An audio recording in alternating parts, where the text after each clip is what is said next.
Hola, ¿qué tal amigos de Canal Tenis? Bienvenidos a un nuevo vídeo aquí en nuestro canal de YouTube. Ayer acabó el Open de Australia, pero nos ha dejado cosas para estar hablando mucho tiempo. Hoy por lo pronto estoy aquí con Tomás Gómez, que hacía tiempo que no pasaba por el canal. ¿Qué tal, Tomás? Hola Hugo, buenas tardes para vos. Vamos a estar comentando todo lo que tiene que ver, lo que dejó el Australian Open, un torneo que realmente ha dejado muchísimas cosas para hablar. Otra vez grandes campeones, así que vamos a estar repasando un poco las conclusiones que nos dejó este gran torneo. Pues eso mismo, vamos a sacar 10 conclusiones que nos ha dejado el torneo, 5 masculinas y 5 femeninas. Y sin más dilación, empiezo yo por la primera. Vamos a empezar con el lado masculino. Y yo quiero destacar esa hegemonía del Big Three y de Novak Djokovic en el Open de Australia que comentábamos ayer, que no sé si hace casi 70 Grand Slams, que uno de ellos ha estado prácticamente siempre, menos en 3 ocasiones, en la final. Siguen ganando en el Open de Australia. Ya los jóvenes parecen más experimentados, pero todavía no pueden con ellos en las finales, como se vio con Medvedev y Djokovic, que gana su noveno Open de Australia. Sí, sí, así es. Sobre todo sorprendió un poco lo de Djokovic, porque Medvedev llegaba en un ritmo muy importante, venía a ganar 20 partidos consecutivos y era el claro favorito para la final, por lo menos en lo que era la previa, y más aún teniendo en cuenta la lesión que traía Novak Djokovic, o por lo menos lo que él había anunciado algunas rondas atrás, lo que sufrió en el partido con Taylor Fritz, de una molestia por lo menos abdominal, y eso parecía que le iba a hacer llegar en desigualdad de condiciones, sin embargo mostró su mejor nivel y se llevó su noveno título. Vamos a seguir hablando de lo que tiene que ver con las lesiones, justamente como fue el caso de Novak Djokovic, un torneo que fue marcado realmente por las lesiones de los jugadores, sobre todo en el cuadro masculino. Hubo algunas también lesiones en el cuadro femenino, pero principalmente en el cuadro de hombres. La lesión principalmente de Matteo Berrettini, que no pudo jugar su partido de cuarta ronda frente a Stefanos Tsitsipas. También destacar la lesión de Casper Ruud, que tampoco pudo completar su partido de octavos de final contra Andrei Rublev. Otros casos, como el de Grigor Dimitrov, que quiso completar su partido en cuartos de final contra Aslan Karatsev. Sin embargo, también terminó lesionado y claramente con falta de movilidad. Y algunos casos como los españoles, Pablo Carreño, Mario Vilela, que no pudieron tampoco terminar sus partidos por algunas molestias físicas, algo que se preveía en los días anteriores al torneo con respecto a la falta de ritmo con la que llegaban los jugadores. Sí, o Rafa Nadal, del que ahora hablaremos, que empezó el torneo lesionado, acabó recuperándose, o eso dijo, de sus problemas de espalda. Pero bueno, la verdad es que se han visto los efectos de esa cuarentena en Australia, que ha sido demoledora, sobre todo para los jugadores del cuadro masculino que jugaban partidos más largos, y les venía fatal, ¿no? Para su cuerpo, sobre todo los problemas abdominales, que decían los expertos que era lo más típico, la lesión más típica de estar mucho tiempo sin actividad. Y bueno, ya que hablábamos de Nadal y Carreño, vamos a comentar el Australian Open, que ha sido más bien flojito de los latinos y los españoles. Rafa Nadal ha llegado a cuartos de final, que para él quizá no es un resultado brillante. Además, es el primer partido que pierde con ventaja de 2 sets desde Fognini en el US Open, el tercero en su carrera. Quizá un poco de decepción por ahí, aunque es verdad que con la lesión no venía muy bien. Y luego, bueno, pues Feliciano López, quizá hay que estar contentos por él, que había tenido un hijo pocos días antes de viajar a Australia y llegó a tercera ronda, pero luego es verdad que Roberto Bautista en primera ronda contra Radu Albot, además con problemas físicos también. Pablo Carreño teniendo que retirarse contra Grigor Dimitrov, y te dejo a ti que comentes a los latinoamericanos. Sí, así es. En el caso de los latinoamericanos, realmente mucha decepción en el torneo australiano, sobre todo por Diego Schwartzman, que llegaba como octavo preclasificado, parecía que podía tener una buena performance en el verano australiano, y sin embargo se topó con un gran Aslan Karatsev en la tercera ronda, más allá de que había ganado fácilmente sus dos primeros partidos, algo que hacía ilusionar por supuesto a todos, cayó frente al ruso en tercera ronda sin casi plantar pelea, entonces eso fue un poco decepcionante. Y por el lado de los otros latinoamericanos, de los argentinos, que ninguno pudo pasar la primera ronda sacando a Diego Schwartzman. Y destacar quizás la actuación de Pablo Cuevas, el uruguayo que tuvo un buen debut y luego plantó cara, por lo menos en segunda ronda, ante Alex de que era un jugador que venía con buen nivel y bueno, si bien la victoria fue para el local, el uruguayo no bajó su nivel y por lo menos dio batalla en ese partido de la segunda ronda. Sí, bueno, y ya de ahí pasaríamos a los Next Gen, que han tenido un torneo brillante, ¿no?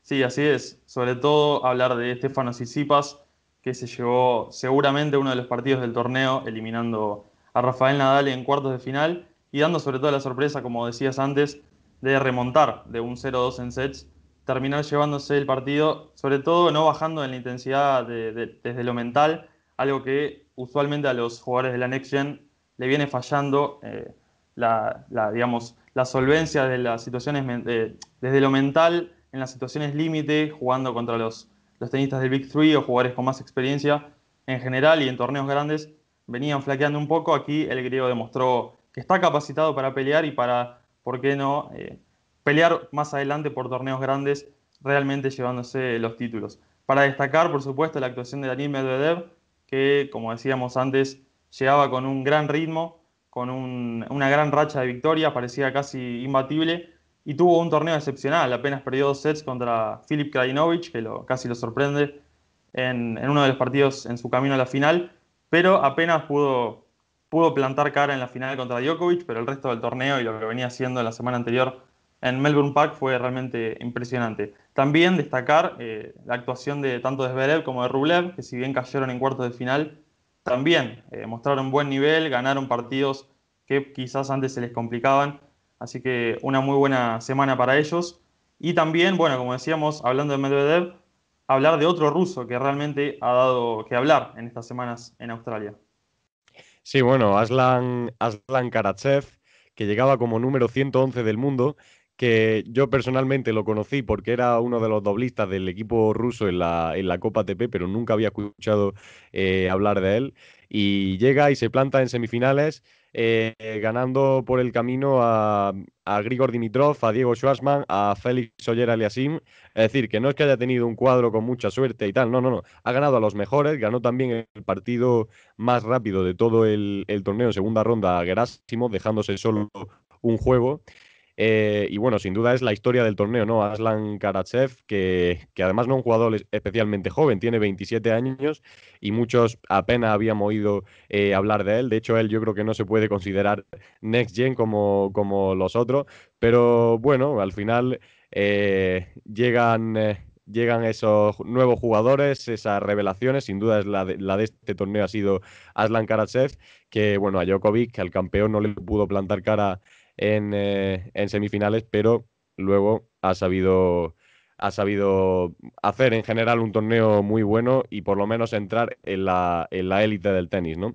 Y, y bueno, ya pasamos directamente al marco femenino. También tenemos 5 conclusiones. Y bueno, te dejo a ti que empiece. Sí, por supuesto, hablar más que nada de la gran presentación de Naomi Osaka, que fue sin lugar a dudas la mejor jugadora del torneo, porque a veces puede ser que la campeona no sea la que venía con mejor rendimiento, en este caso sí, la japonesa demostró ser la favorita a lo largo del torneo, si bien tuvo algunos baches en sus rendimientos de los primeros partidos, claramente en las fases finales demostró que estaba capacitada para llevarse un nuevo título de Grand Slam. Destacar que otra vez, su cuarta final, 2 en Australia y 2 en el US Open, y gana las 4. Es decir, en 4 finales, 4 títulos grandes.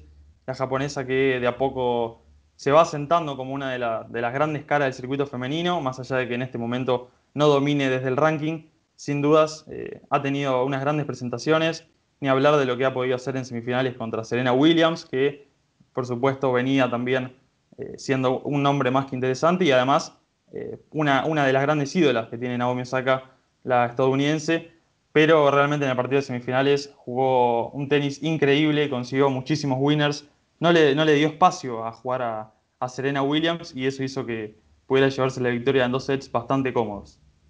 Bueno, además Naomi hay que decir que lleva 4 años consecutivos ganando Grand Slam.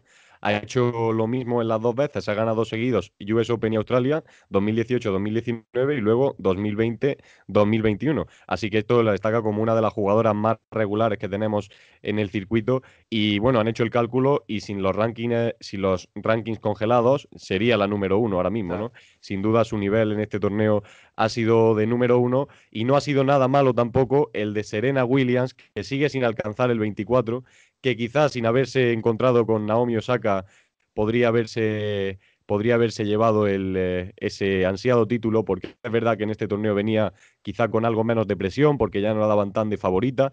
Ya desde los octavos de final contra Sabalenka, la gente daba favorita a Sabalenka y luego los cuartos de final contra Halep también.